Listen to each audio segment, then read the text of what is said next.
Welcome to the second episode of the Nature's Cozy podcast.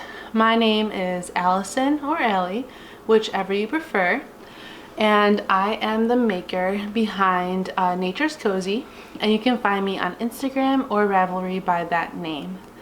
It is currently snowing outside.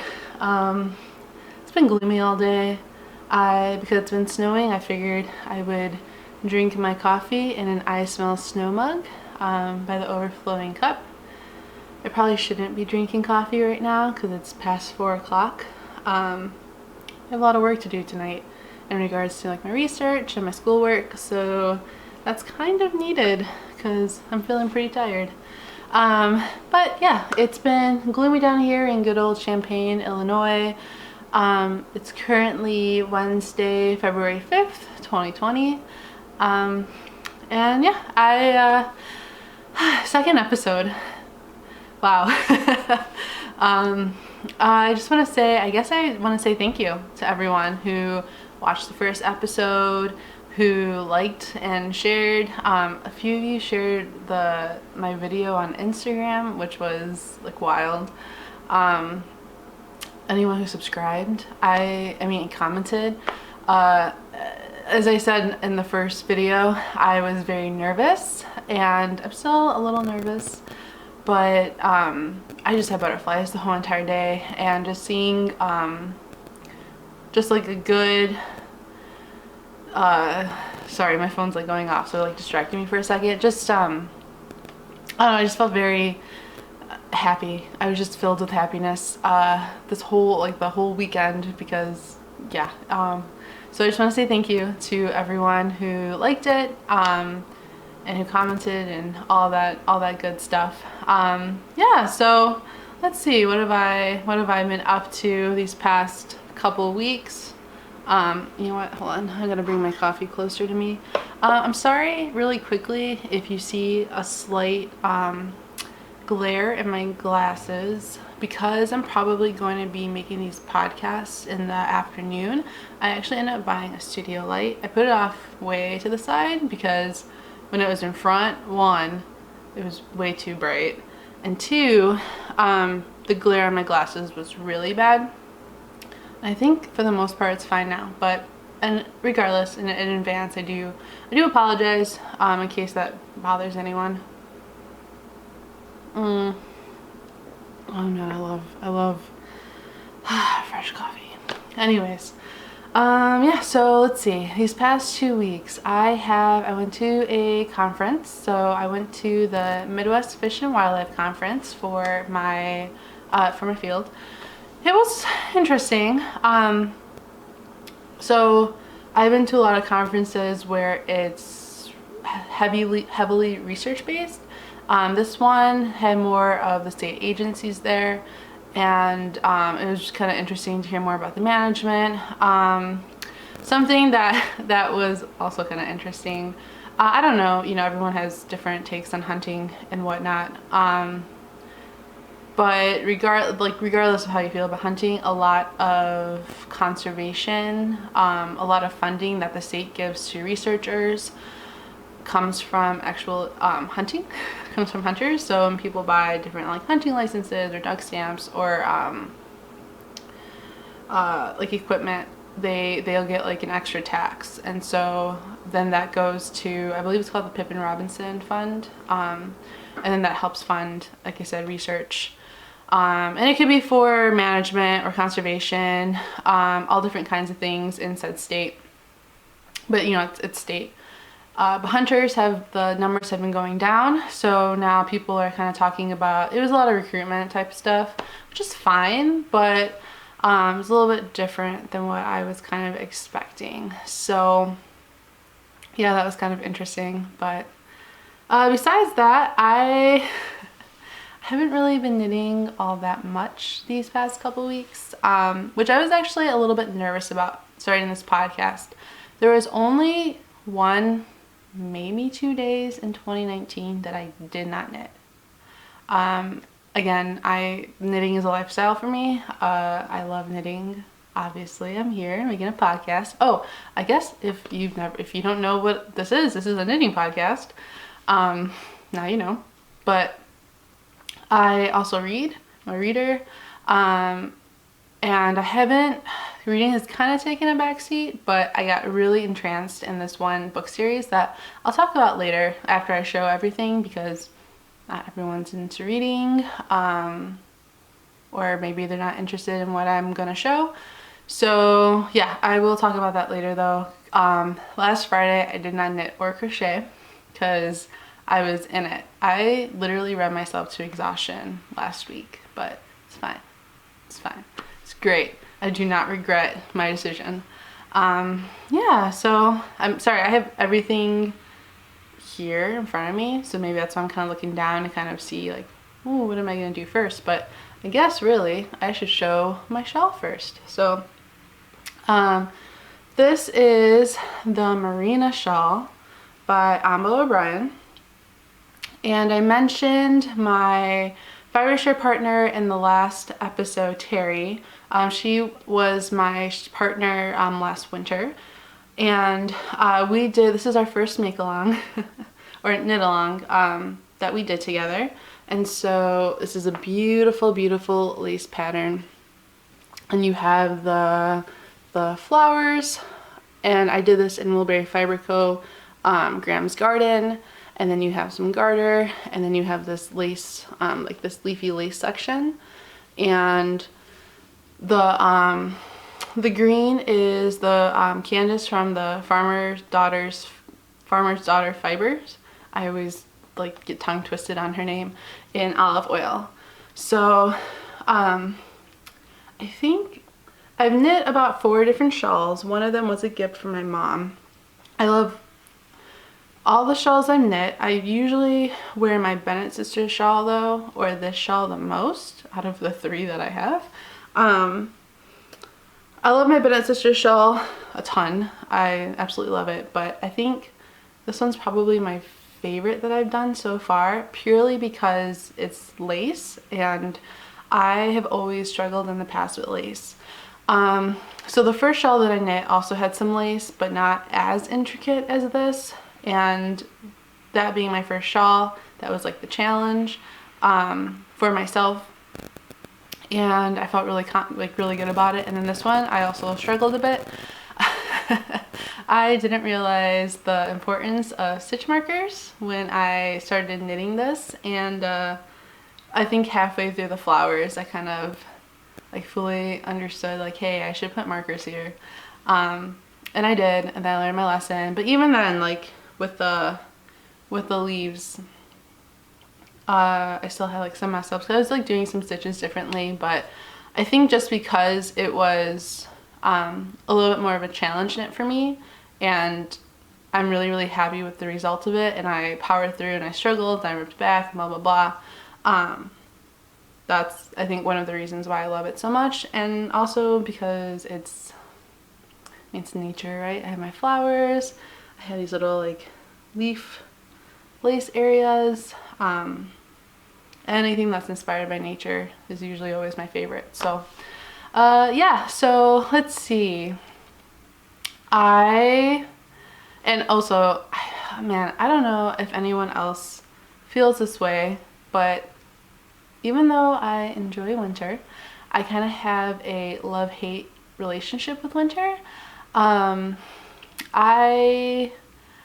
like winter, December, obviously. Well, because I celebrate Christmas, so I love the Christmas season. It's my favorite holiday. So if there's snow in December, that's fantastic. In January, I don't know. January to me is like, I hope for snow. We didn't get a ton in January, but yeah. So, but come February, I'm like done. Like, I want to be cozy, but I also want spring to happen. So this shawl just kind of reminds me of spring. And as much as I love everything that I'm working on right now, a lot of it is fall-based colors. I just really want to cast on like spring colors, but I know I need to get these things off my needles. So once they are off the needles, I am gonna cast on some spring socks. I already have a couple of shawls I have in mind, one from my Make 9, one not from my Make 9, but nonetheless I have the yarn for it, so well, you know, whatever. Yeah, so let me see. I don't have any finished objects. I know in the last podcast I said I was gonna have my uncle socks done and I wasn't gonna show them. And I also wanted to do, I was also knitting up a sample knit for the yarn shop that I help out at. I was making a Kobu cat. Yeah, I didn't work on that at all.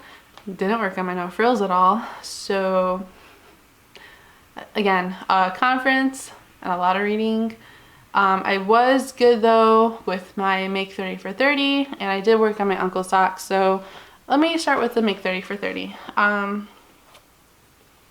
So it's in my little bag that I got from my mom and dad. So the make 30 for 30 was, what is, oh, sorry. So the make 30 for 30 was just this, a challenge done by Natalie from the Knitty Natty. It was, what she was doing was she was doing this challenge where she wanted to work on her granny stripe blanket for 30 days for 30 minutes and just like concentrate on that. And people were interested in joining her when she asked if people would be, and so you could knit, crochet, people were doing some embroidery, and some people were like knitting, but maybe they were only knitting sleeves, or maybe they only worked on socks instead of just one specific project. I took it upon myself though to work on my granny stripe blanket. I feel like the lighting isn't super great, so give me 1 second and see if I can fix it. I think that's a little bit better. I moved, sorry, the screen that I look at to check is on the side. I think that's a little bit better. You might see a little bit more of a glare in my glasses. I hope, should probably order some contacts. But I need to also kind of see what I'm showing you guys. So hopefully it's a little bit better. Hopefully there's a difference. I think it was just getting a little dark and like the shadows. And even though I have my blinds open, remember, gloomy, rain, darkness. So yes, make 30 for 30. So this was the blanket I decided to work on. It is my granny stripe blanket. And this is,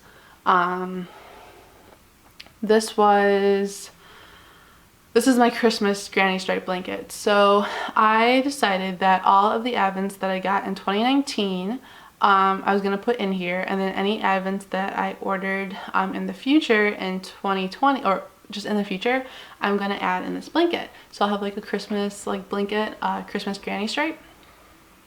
And I started, so with the challenge, I originally chained 360 stitches. I'm using a C hook, which I believe is 2.75. And so originally, I don't want to get in my coffee, it's right here. I started like where this purple is, like right here. Also, a really quick side note, I'm sure nobody cares, but I painted my nails, not the best thing. Please don't judge. Again, I'm sure no one cares, but okay, so yes, this is the purple, and then the last time I showed this 2 weeks ago, I ended this on this like light brownish pink color, and so since then I did 10 more rows, and this was also the last color right here. You have the teal, and then you have like this bluish color that was Woolberry Fiber Co, and then the next 4 up is the advent from my Dragon Hoard Yarns Yarn Cafe Creation colorway. Advent, it was Harry Potter year 3. They do Harry Potter every year, so if you're interested, they'll do year 4 for 2020, which I think I might get because I love Goblet of Fire. It's my favorite book growing up out of the Harry Potter series. Yeah, so I did a total of 22 rows, which I'm pretty proud of. I feel like the last the last few rows I really got into the rhythm of crocheting, and I really enjoyed working on this a lot. So much that I decided I do not want to continue with my Cozy Memories blanket. I showed that on the last podcast. I did 2 squares on it, and I started it in July. And then I've tried doing the Cozy Memories blanket again. Well, I originally tried it the first time, I did 3 squares, and then I tried it again this past summer, I only did 2 squares. And while I enjoy the way, because you know, when you crochet yarn versus knit it, it's obviously gonna work up differently. And so I kind of like, you know, just seeing the garter stitch and how the colors work up, as well as I do a decent amount of self-striping yarn for my socks. And so it's, you obviously can't really tell the self-striping yarn, you know, when it's in the blanket, in the granny stripe, but when you have the square, you can see it worked up. But I just don't have any desire to work on it. And after working on this for 30 days, I really want to make a second one just for all of my scraps that I'm using. Yeah, so I think I might start that soon, and I think what I'll do is I'll do like Scrappy Sundays. So this will be going back to Chicago, so I probably won't show this for a while, but when I work up another decent amount, or when I finish the next, you know, the Yarn Cafe and Dragon Hoard yarn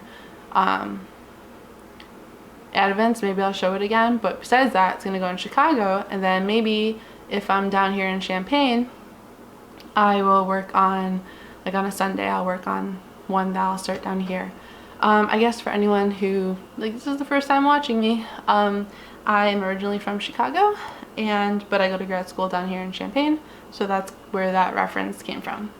But yeah, so my second work in progress is are my uncle's socks. So yeah, so this is in my blue Rabbit House bag. This bag, I guess I should say, is a special edition for a shop in Europe somewhere. I'm bad, I forgot. But yeah, so the wolf design is specially made for this one shop, and I think it's like Wilds and Woods or something like that. But I'll share it. I will link things down below. I know last time in the podcast I mentioned everything but didn't link them. But my goal is to go back to that one today or tomorrow and link everything before this one comes out. And then I will have links down below for all the patterns that I mentioned, as well as products like bags.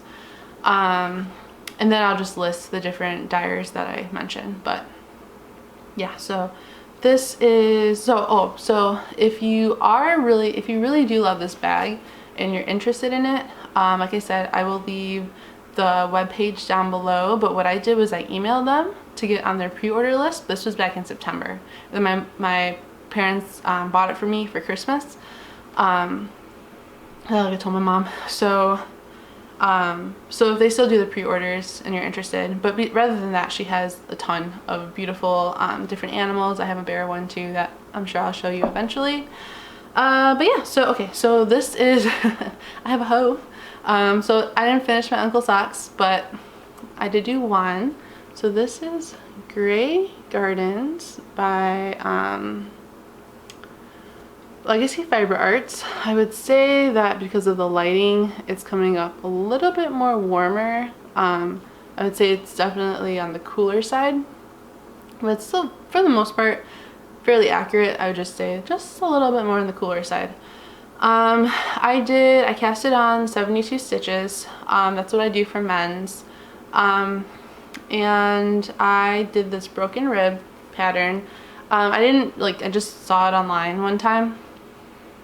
Or maybe, I don't know, maybe I just did it. But then I also saw it online too. And essentially it's just a 2-row repeat. And it's the first row you knit them, and then the second row it is knit 3, purl 1. That's it. And I think that is a really good design for men if you don't want to do just a simple vanilla sock, especially when you have something that's tonal like this. The broken rib kind of just gives it a little bit more oomph. And yeah, so I really like it. And then I am past the cuff. on my second sock. So yeah, started the body, got my little Lock and Loo progress keeper, and so there you go.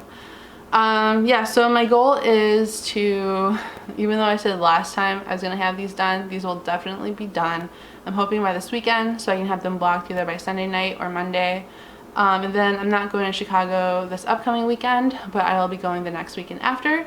And I already told my uncle, I said, I have your birthday present, and it will be, I'll have it for you the next time I come up to Chicago. So these definitely have to get done.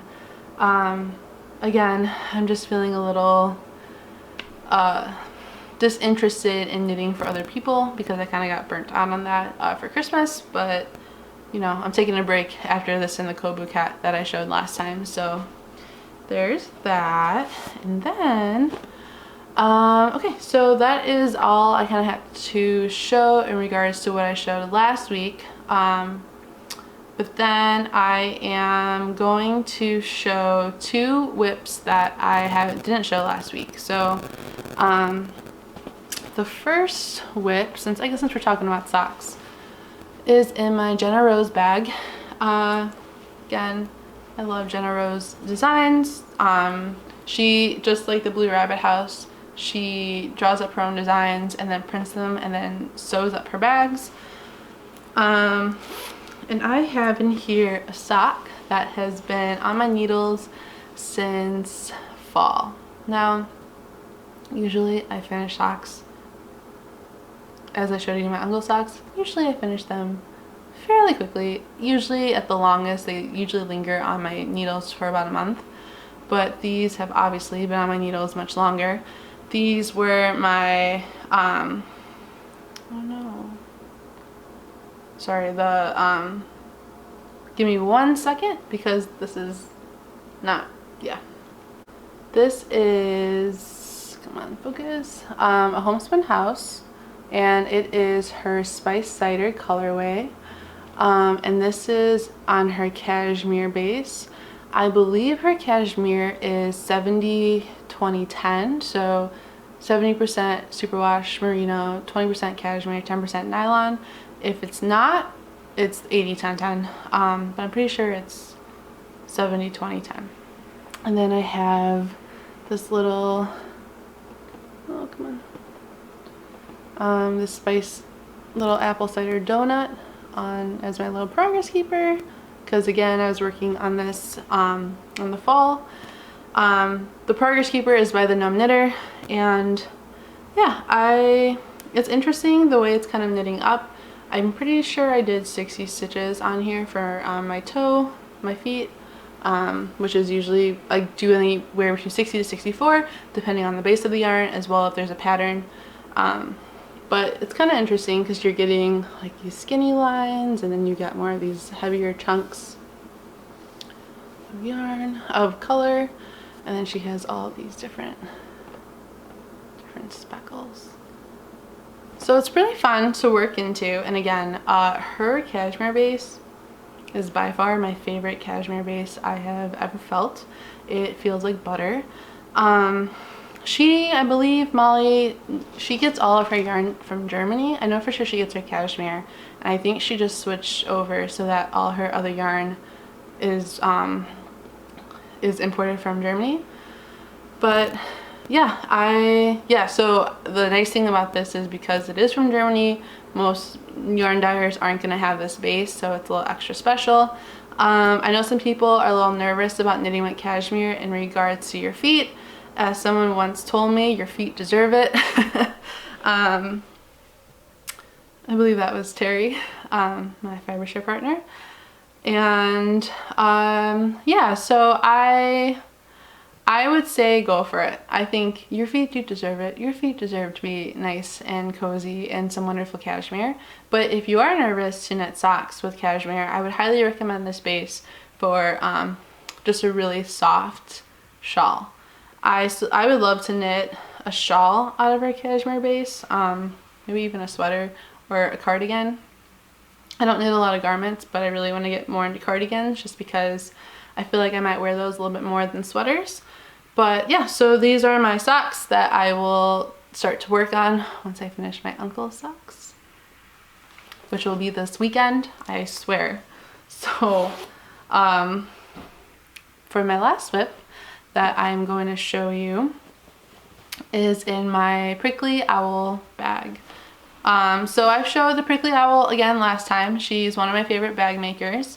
I just love the quality. It's a really sturdy bag. This one's probably, it's so hard to say which one's my favorite, but this one is near and dear to my heart because of the conifer trees, like the little pine trees, and then I'm a sucker for darker greens.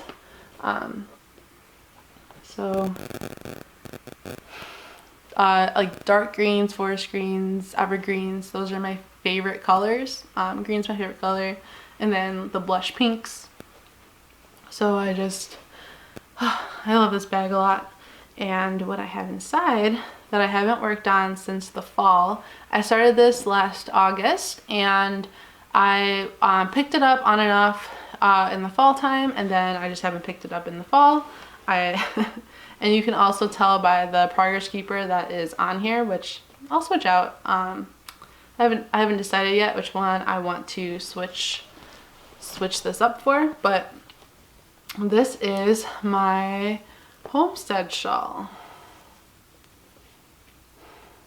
So this is I would say just a little bit more like scummy looking. It's not even scummy looking, it's just maybe a little bit more on the yellow hue than what's kind of picking up.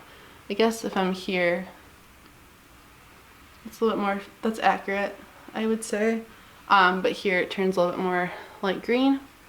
And you can see, like, I have my little pumpkin spice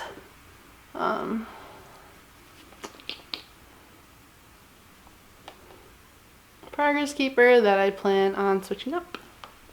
This is by the Gnome Knitter too, and this is Plucky Knitter. This was actually given to me by another fiber share partner, Elena, who gifted me a wonderful 4 skeins of this beautiful colorway. It is in a pickle, and it is on their, I forget what base it is. Let's see if I have a tag in here. I do not. But it's, I forget what the actual base is called, but it's 75% merino wool, so non-superwash, and 25% cashmere. And it's a little bit of a thicker, it's worsted weight. It's a little bit, you know, thicker, and I love it. I would love to make maybe a Rowan the Ronin cardigan out of this, or some sort of cardigan out of it. Maybe a sweater. I love the feel of this, and I love this pattern so much. So the first shawl that I knit had those lateral braids in them, or Latvian braids. I think they're the same thing to my knowledge. Which you can see like right here, just that braid. I think there's, here, this one is, you kind of see the 3 braids going down right here, and it is, yeah, that's one of my favorite design elements, is that braid. I could probably knit everything that I make with the little lateral braid. I really would love to get this off my needles. I'm actually fairly close to finishing it if I'm following the pattern. However, I'm gonna add a lot more on because I was given a total of 4 skeins, and this is 2 and 3. I haven't even like delved into the 4th one. I don't plan on using the 4th one for this, but I do want to make it longer and bigger, and so I'll probably repeat this section here where I have the 3 braids as well as some of these eyelets, and obviously with blocking I'll stretch out, but I definitely love the bigger shawls, so I know that this will, me adding more to it regardless of trying to use up more yarn, I'll probably end up wearing it more. That was one of the issues with the first shawl that I knit. I knit the plume shawl. While I love the colors, while I love the design of it, I'm not a fan of the actual shape. So I don't really wear it too often, and I wish, yeah, I think I have to reblock it. So once I reblock it, I'll wear it on this podcast. But yeah, so those are all of my whips. Well, it's not all of my whips, but it's all the whips I'm showing today. Then maybe next time I'll show you another one, my I Smell Snow shawl. Another one by Melody Hoffman. But yeah, so let's see here. I have a couple of acquisitions. So I bought these, there we go. I bought this mini set from a Homespun House. And these were actually dyed by Molly's sister, Amy. So I am a patron of Molly and Robert, so the Homespun House Patreon. And, you know, they make vlogs on their channel. And Molly was showing how Amy was kind of coming up with these colors, and she was inspired by a lot of music that she listens to. And so, well, I listen to almost everything. There's a couple genres I'm not really a fan of. I definitely lean towards more rock, some electronica, but in regards to rock, I listen to everything rock. I listen to classic rock, I listen to like indie rock, I've done, you know, the punk scene, you know, just everything. I would say like my favorite is more of the alternative. I also love 90s grunge. Anyway, so, and then I like electronica. I tend to lean more towards bands who use a little bit more jazzy influence. I've started to get more into like Louis Armstrong and all of that. So, but regardless, I've always liked that like jazzy tone or influence in electronic music, so like Odessa or Pretty Lights. So I say all these things because the rock and a little bit of the like EDM music is what kind of inspired Amy. So this one is Butterfly, and this one was based off of Bass Nectar song, who I've seen a couple times. This one, let's see, Minerva by the Deftones. No, I think this one's a Tool one, Wings for Maria. Yeah, so I think the color's getting slightly blown out because of the light, but I think for the most part you can still kind of see them, all those colors.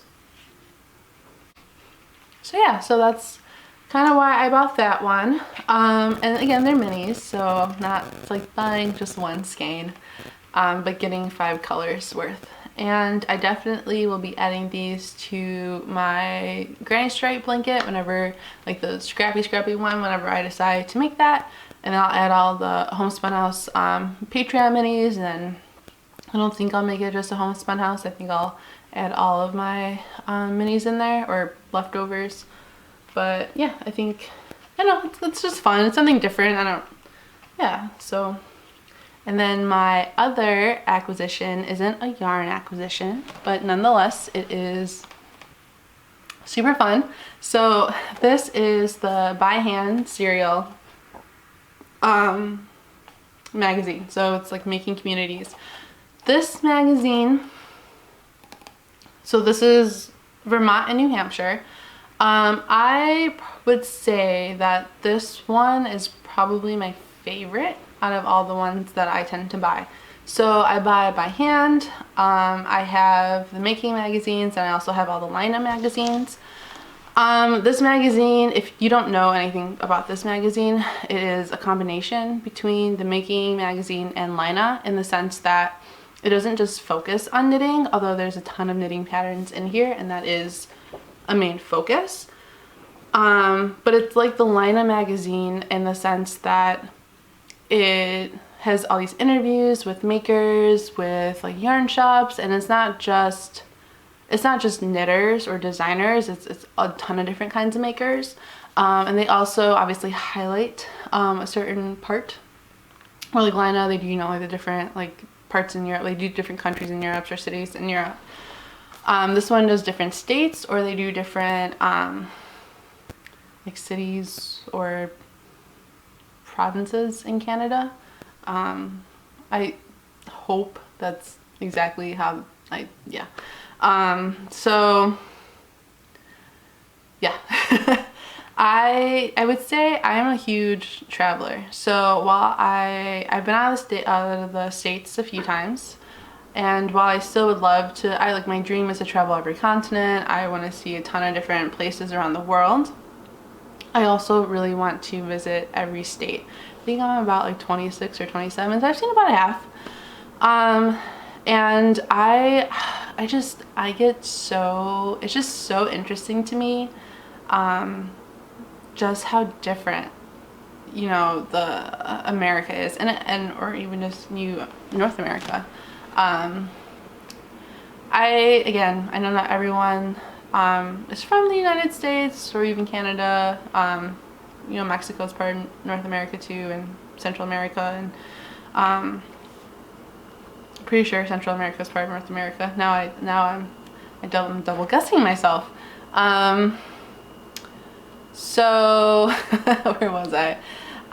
So I would love to travel to every single state in the United States. I just want to see my country.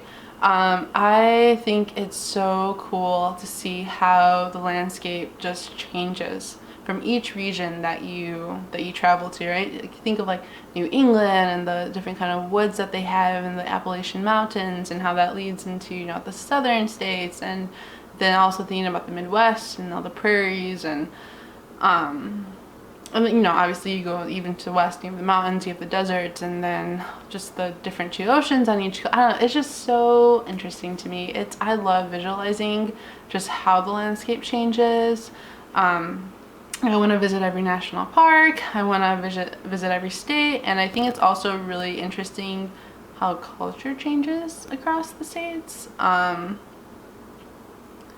Yeah, you know, how just it's just very interesting to me. So I love these because it is showing different parts of America, and in a really nice, in a good way, like in a tasteful way. So I'm trying to show you, this is like Vermont and New Hampshire. I don't totally know where that picture was taken. Like, this is the epitome of fall. Come on now. And then again, like I said, they have different, it's not, they do have knitting interviews in here, but it's not just knitting. Like, there's a basket, you know, weaver. They have a whole interview with her.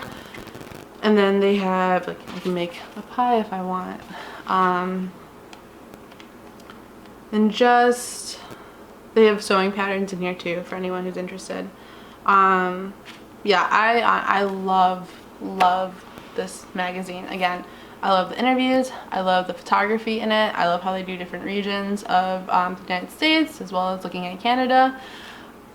Just gonna pitch it, just gonna throw it out there. I'm missing lookbook 2 and 4. If for some reason you have them, don't want them, I would be more than happy to buy them from your library collection. So yeah, because they're out of print.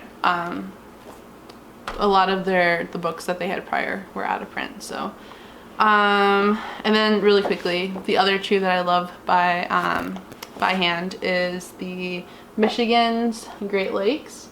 Has interviews with Andrea Mowry, has interviews with Wool and Honey, the yarn shop.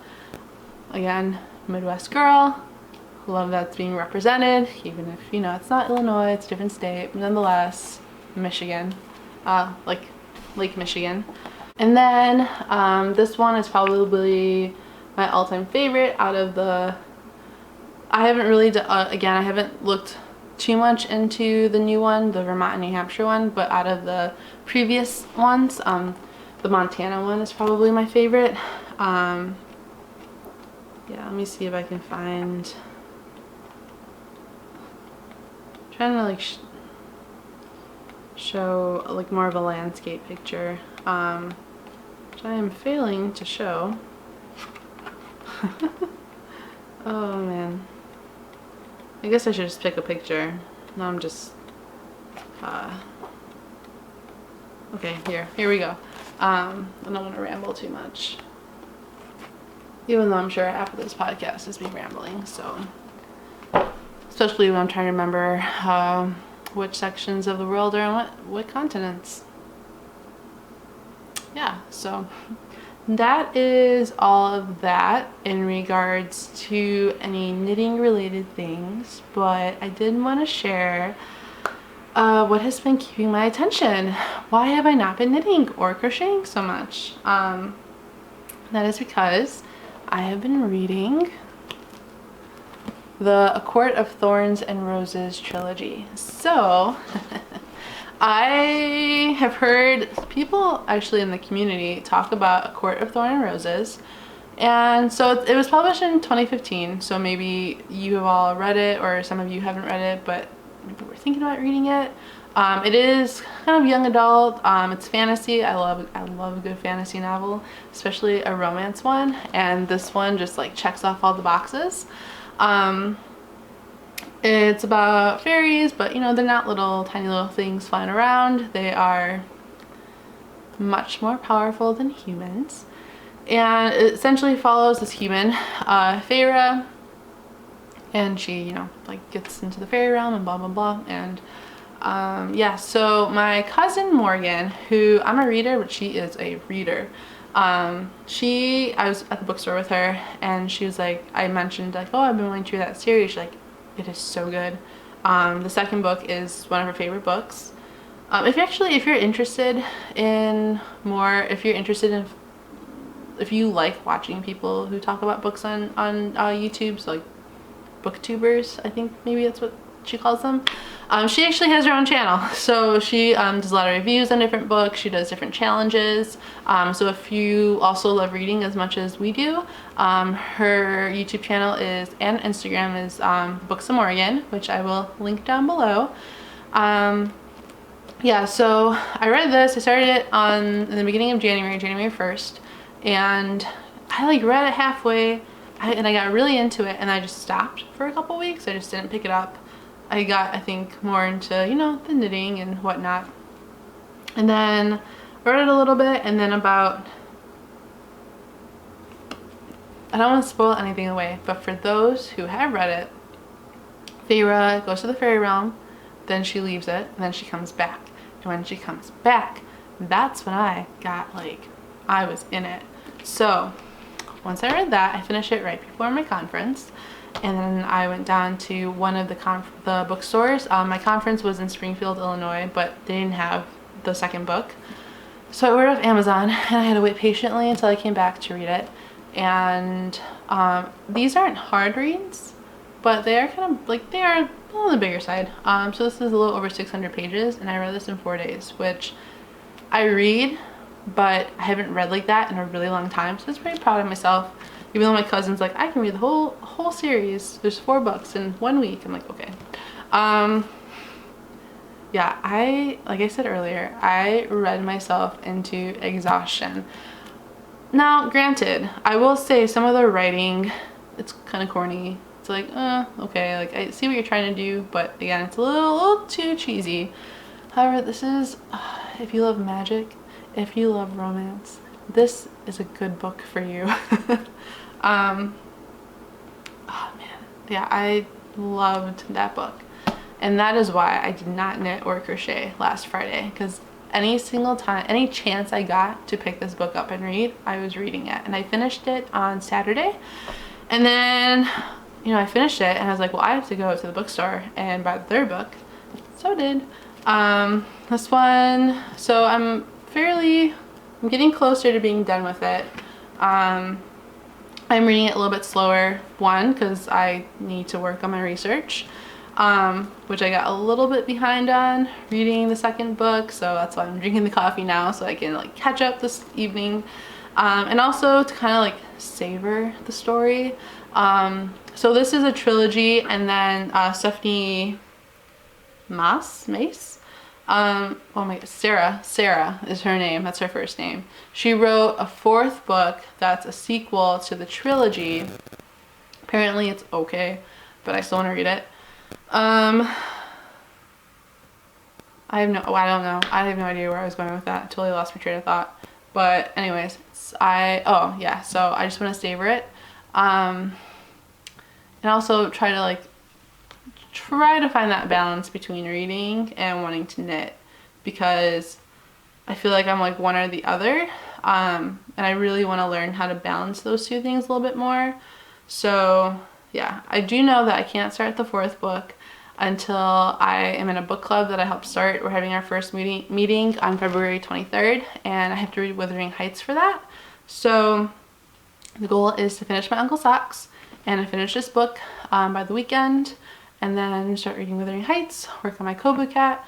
I don't think I mentioned this earlier, but Natalie from Knitting Natty, she's doing a round 2 of the Make 30 for 30. So I'm going to work on my no frills for the 2nd round. And those are some of my making goals for these next 2 weeks. So hopefully I will actually have some finished objects to show you next time. Thank you so much for checking out this video. If you've made it to the end, I appreciate it so much. If you liked it, don't mind giving me a thumbs up. If you want to see more of me, you can subscribe if that's your cup of tea. And yeah, I hope everyone has a wonderful making weekend, making week, making whenever you're watching this day, or reading day if you prefer to read instead of knit for a change.